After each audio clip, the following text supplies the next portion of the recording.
Assalamu alaikum warahmatullahi wabarakatuh. Eri bannange abayisiramu mbabuuzaako kansubire ekisibo kibatambulira bulungi nnyo malidadi sana n'olwekyo tusaba Allah tabaraka wa taala bene nga atukwatizako ekisibo kyaffe tukimaleko bulungi nnyo ate n'ebyo ebituwaliza okubeera nga tetusiiba Allah bene nga atukwatizako tubeere nga tetubikwatako oba tubikwasako emikono ebiri. Bannange abatali bayisiramu nammwe enyongera okubeera nga tembabuuzaako era nga mmanyi nammwe mulimu kubeera nga musiiba akadde kano era nga fena of course tusaba omutonzi waffe beere nga atukwatizako byonna byonna ebituwaliza okubeera nga tetusiiba tubeere nga ate tubifuna bulungi nnyo malidadi sana. Fahad Pro UG kwoli era nga ku katambi onterako ekigalo likinga sharingirako abalaka box awansi kajja kubeera open era nga tekigana kubeera nga tera osula endoozayo okusinzira ensonga boogera okubeera nga oziwulira. Tugivuze tugitutte mu ggwanga lye Cambodia waliwo Abannayuganda abakira ku macyange embeera eganye mu ggwanga lyettu Uganda ne bagenda kubeera nga temunange banoonya akasente nga Abannayuganda batera okubeera nga tebagenda mu nsi ez'enjawulo wabula ebyembi ebintu byatandika okubeera nga tebitabuka mpolampola era nga wetwogerera saawa eno abaana abo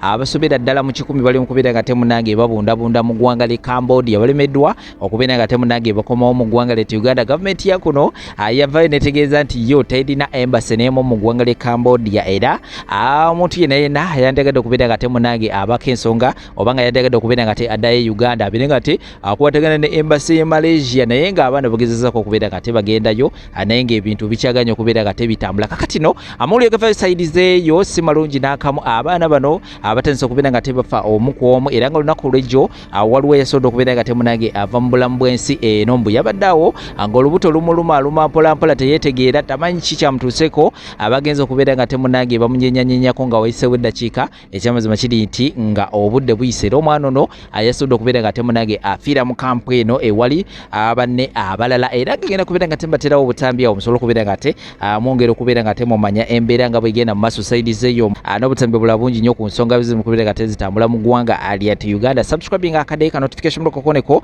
kajja kubeera nga tekakwalatinga buli wennaaba ndeese video shekasha musomo wa dduwa asisobola okubeera nga teneerabira okujjukiza abeerawo nnyo okubeera nga takulombera edduwa agowe nawena ng'alina ensonga ezikyaganya munonyeko ajja kubeera nga temunange akwasaganya mpolampola bulungi nnyo malidadi sana kamawo ensonga zino ate oluvannyuma azigiye n'amawulire amalama Johnson.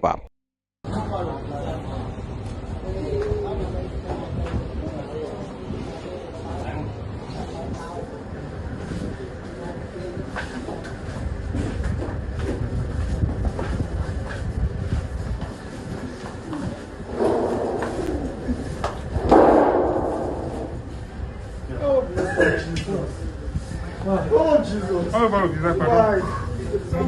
Demandez au visage. Please, we need the face. Please. On va voir au visage. Oh Jesus! This is not a place to die. It's so far from home. Go. Essaye de se faire quoi? Okay. President, you don't get away to close that eye, to close the eye, they open. We know the rules. If we find government, you know the thing that company. Il faut pas. Quelqu'un va acheter même là-bas, on va faire. Quelqu'un achète là où on va le déposer, avant de déposer, on va faire. I help you know.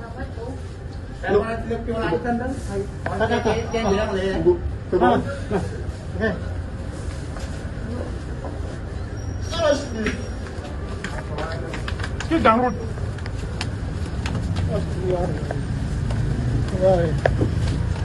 Why, sister? Why?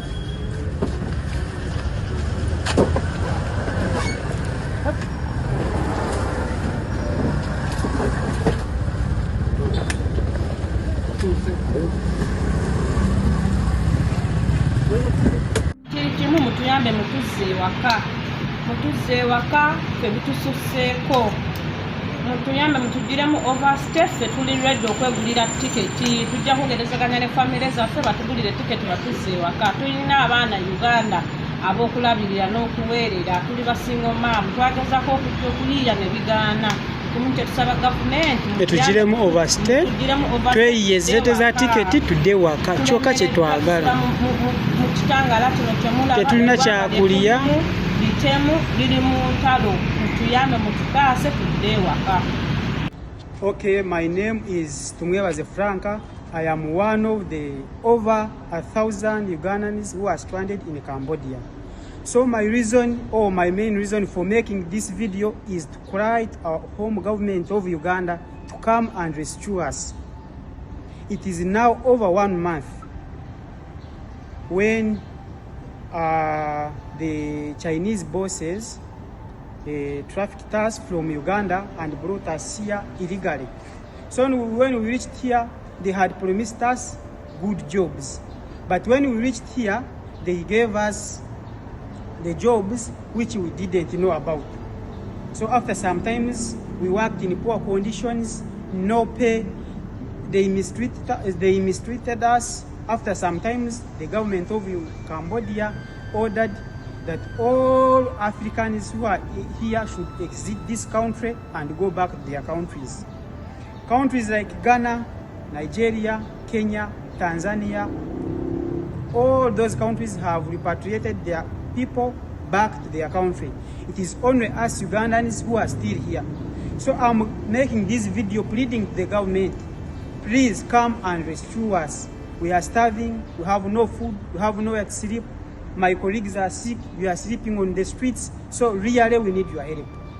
When we see videos saturating in Uganda, in the news, in the New Vision and wherever, they are saying that they have cleared us and we are ready now to go. But when you go to the immigration office, they say that they have no official communication from any government official or our embassy. So we are requesting for our government to talk with our embassy in Malaysia so that our ambassador can come here and talk with this Cambodian government and allow us to go, because we are in overstay and we have fines to pay. We are pleading for the government to come and intervene so that the government of Cambodia can waive our overstay and we get exit passes. Those who have money shall book their tickets and go back, and those who don't have money, the government shall make further assistance and help those people also go back. We are in bad situations. We cannot rent hotels, because if you go to rent a hotel or apartment, they tell you if you don't have a valid visa, they don't give you where to sleep. I have made this video on 18th February 2026. This video is current, is not old. I have very many people. They are starving, they are on streets. Some are pregnant, some are sick, some have nothing to eat, some have no medication. We are starving. We don't have any official communication. We only have brokers who are broking this system. If we say let's visit a public government office for clarification, they say don't go there. They are blocking us from accessing any government office. When you say let me go to the immigration, they say don't go there. We are doing the process. When you say let me go to the deportation center, they say don't go there. We are doing the processes. We don't know their offices, we don't know their names. They are just brokers. They made WhatsApp groups. They are making unending lists. They are saying wait tomorrow. When tomorrow reaches, they say tomorrow. When another day reaches, they are just passing time. We are going to the second month now since we left work. We are starving. You have nothing to eat. So I'm crying to the government of Uganda, Minister of Foreign Affairs, our ambassadors, please help us. I'm pleading respectively, kindly requesting for the help. I'm not attacking anyone. I'm not blocking anyone from doing whatever you want, but I'm looking for survival. I'm looking for ways of leaving this country and going back to my country. I think whoever sees this video shall share it to the authorities who are responsible to rescue us, because the news that are on the ground in Uganda are totally different from the news that are here. We are the stakeholders who are suffering, but some people in Uganda are saying that they cleared us, that we are ready to go. When you go to the immigration office for exit visas, they say they don't have any official communication from the government of Uganda. Please help us, and help us. For God and my country, thank you so much. What's your name? My name is Tumwebaze Frank. tewali agenda sigala ku kapaaki konna. Ebyennyanja tebitundirwangako ku mini price.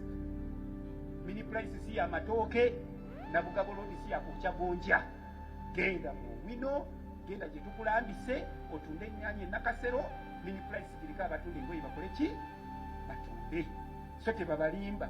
Era gwe tunaakwata nga awaayo 10 akiwaddeyo n'agwe bakiwadde kitadde balinzi. Omulamuzi alibedde wali mu dakika 5 gwe nga tukusiibula emyezi 6 ogenda otulimira kasita n'enkuba yiino etonnya. Era nina essanyu okubategeeza abasuubuzi bangi abaafuddeyo ne bejja bokka ku nguudo olw'okuwulira okugendera n'ekyo minisita wange kye yabalambika. Era mbasaba bwe zinaawerera ate ennaku z'omwezi nga 2 olwaliro ssaawa 6 ogw'ekiro abo abanaaba balemeddeko nga bagambye okwejjako bokka na bokka bannange ebinaavaamu tunaabiwulira. Naye nga nina essanyu okubategeeza tugenza okujja ng'ebitongole bingi ebyamawulire ku mitimbagano gyabwe balaga ekibuga ekyeyagaza okutambuliramu. Era nva wano ngenda kutambulayo ne ku bigere kubanga ekintu kiteredde nga bwe tubadde tukirowooza.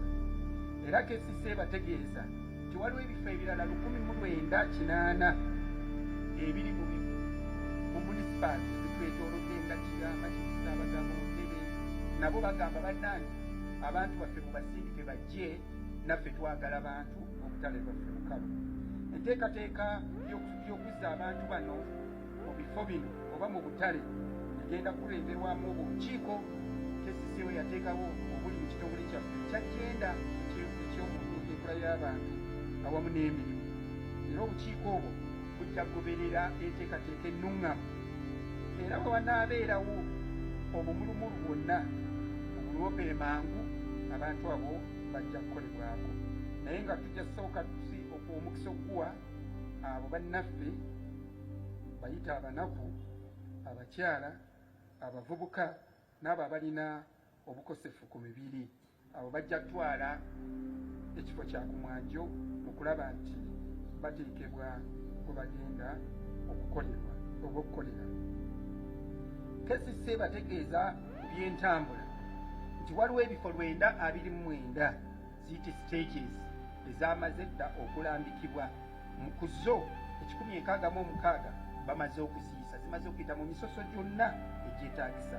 Kati ebifo ebyo byebyo kwebigenda okukkirizibwamu boodabooda ng'era bisangibwa mu Central Division, Kawempe, Makindye, Nakawa awamu ne mu Lubaga. Kakati gwe wa boodabooda eyasulayo gwa Naggamba n'ogaana okwewandiisa ku masiteegi gano munange ekika ewaffe ekannabulemu obudde bwe buno bukukeeredde balubyanza wano si wannamaani nti buli omu agenda kusalingererawo. Twebaza nnyo abatakisi bannaffe abo era mubaddemu abatandise okukikkira ku makubo, naye nga twongera okubategeeza nti okutikka kwonna naddala mu Central Business One kukolebwa mu paaka enkadde empya eya Usafi naddala ku sayidi eyo abava Entebbe, Namayiba lofa abagende Nakaseke tuzimanyi ziri mu Namayiba, Luweya tugenda mu Namayiba, Kisenyi awamu ne takisi ne paakisi endala. Tulina paakisi 19 mu kibuga. Wano nno we neebaliza bannaffe abakulembeze ba Out of Uganda Taxi Operators Federation nti bw'omulimu baagutandikiddewo era bwe bukeeredde nga tewali takisi n'eki ku kkubo. Senga n'aba yuniyoni ya booda mukola bwe butyo munaaba mwenyanguyiriza omulimu gwange naddala nga nkyali omugole akyaliko kano akamwenyumwenyo n'akanyundo. So mwanguye tulabe kitamu. Wabula nga mu binyeebwa mutabula mpulunguse oyo yenna owa takisi anaakwatibwako ng'atikkira ku kkubo munange kanaaba kakujjukiza. Era takisi ejja kukwatibwa okugijjayo zinaaba mbirivu nange awo biwanvu simanyi gye binaakoma. Ekigendererwa ky'enteekateeka eno nkiddamu si kujja bantu ku kukola oba si kugoba bantu kubajja mu kibuga, era si kugamba bantu nti muve oba kubaziza mu bwavu. ekigendererwa kitono nnyo kulaba nti abantu tubateekateeka tusobole okwenyigira mu kunoonya ekigulira magala eddiba nga buli omu afunamu era nga tukuteekeddeteekedde awatuufu era awalungi ogenda okukolera. Kakati no weesabira wano nkuba omulanga obutakungula bannange, njagala enkwatagana mu kino, njagala obuwagizi bwammwe, njagala tutambulire wamu era mbeebaza mwenna abaleese ebirowoozo ebirungi. Abamu mutuwadde ebirowoozo birungi, muze wa minisita, mugenze wa ED, mugenze buli wamu ewa RCC, ebirowoozo ebyo tubisiimye. Naye gwe munnange atuweetera ebirowoozo eby'olugezigezi, atuleetera olugambo ogira olindako nja tufuna mu gwokusatu nga kino kiwedde, tusooke tuleke tukole olugambo lwojja tutegeeredda, naye mutuwa olugambo oluzimba lwagala. Ate n'ekirala ndabula abasuubuzi abasuubulira ku makubo, ababadde bakolera ku makubo, mwewale nnyo bannaffe bannakigwanyizi, oluzungu bennayise ba elite capture. Nkimanyi muli bantu bagonvu nnyo, muli bawulize, naye waliwo bannakigwanizi abagenda ne babalimbalimba ate ne babajjako akasente nti ka ŋŋende njogere ne ED tubalekeko mu kapolotika ono. Twagala okugumiza abantu nti ekigendererwa kya gavumenti ekyokulaba nti waliwo trade order mu kibuga kigenda kutuukirizibwa era nga tuli wamu ng'ebitongole bya gavumenti. Kye tubasaba kyokka, tewajja kubaawo obuzibu bwonna as long as ng'abantu bagoberedde kye babasabye okugoberera. Nga tetunaba kwogera tujja kukola bwe tuti tetujja kukkiriza kino, bw'olaba nga okugyawo omujjuzo ogwo mu kibuga ogw'abantu abatasasula misolo, abantu aboccupyinga spaces abantu we baali badde bayita kirungi, because gy'ensonga esooka, the why of things. Then bwe tuva ku ekyo ne twagala tukutegeeze nti kino kyolaba kye tuli okukola tuli kikola nga gavumenti. Kwango ekyo ojja kwebuuza mwe poliisi mwagalayo ki? Police is an agency of government just like KCCA. Ate ekirala ffenna tuyina omugabo gwa poliisi ku making sure nti mu kukwasa trade order waliwo obutebenkevu, kubanga tuba tususpectinga nti wayinza okuvaayo abantu abaagala okuteekawo embeera etali nnungi kye tutasobola kukkiriza nga gavumenti. Honorable Nsonsi Bambi musajja munnamateeka, si mwana muto, nandibadde mu palamenti amazemu ekisanja kimu n'ebyobufuzi abiruddemu era abitegeera. N'olwekyo sirowooza nti alina kye yakoze ng'akikoze mu kiwuggwe, ate okuba nga buli kye yakoze yakyebuuliriddeko era akitegeera. Katumwagalize birungi olugendo lwatandise, naffe balese eno tumusaba tusabire tusigale eno ku lukuusi nga tusobola okukola bye tukola. Enjawulo yokka ku nkola ye naffe amu gye tulowooza eri nti okusala osaza eddiiro, kubanga mbadde ndowooza nti Honorable Nsibambi akanya naffe abamu waliwo ekizibu etaaga okusalira amagezi mu bukulembeze bw'eggwanga lino. Ebizibu ebimu biri mu nkola, ebirala mu mateeka. N'olwekyo sirowooza nti ekyokwegatta obwegassi ku NRM kimalawo obuzibu obwo. Kisobola okuba nga kimalawo obuzibu obw'obuntu n'obw'omuntu omu, naye tikisobola kumalawo ebizibu bye twogerako nga abaagala enkyukakyuka. Era gyeyatandikira twali tulowooza nti FDC ng'ekibiina kyakkaanyiza okukola kityo, naye gye biggweredde atuyambye, noni batuyamba noga nti Kanso Yusufu ensonga yiye ng'omuntu. Njala kusaba nno bannange bwe twagala enkyukakyuka, tembeera etuuse ku muganda waffe era saala kulowooza nti bamutadde mu muguwa.